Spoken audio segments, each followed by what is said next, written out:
జీవితంలో అందరూ నీకంటే ముందుకెళ్ళిపోయారని అనిపిస్తే ఈ 5 విషయాలు గుర్తుంచుకో. ఒక్కొక్కరి టైం లైన్ ఒక్కోలా ఉంటుంది. ఒకరికి 22 ఏళ్లకే విజయం దక్కొచ్చు, మరొకరికి 35 ఏళ్లకు రావచ్చు. ఆలస్యం అవ్వడం వేరు, ఓడిపోవడం వేరు. నీ టైం కూడా ఖచ్చితంగా వస్తుంది. నీ చాప్టర్ 2ని వేరే వాళ్ళ చాప్టర్ 20తో పోల్చకు. నీ ప్రయాణం ఇప్పుడే మొదలైంది, వాళ్ళు చాలా దూరం వచ్చేశారు.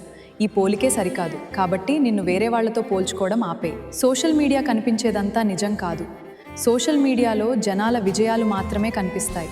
దాని వెనుక ఉన్న నిద్రలేని రాత్రులు, అవమానాలు, ఏళ్ల తరబడి పడ్డ కష్టం, వైఫల్యాలు కనిపించవు. అందుకే ఈ పోలిక ఎప్పటికీ సరైనది కాదు. జీవితంలో నెమ్మదిగా సాగడం తప్పు కాదు, కానీ పూర్తిగా ఆగిపోవడమే ప్రమాదకరం.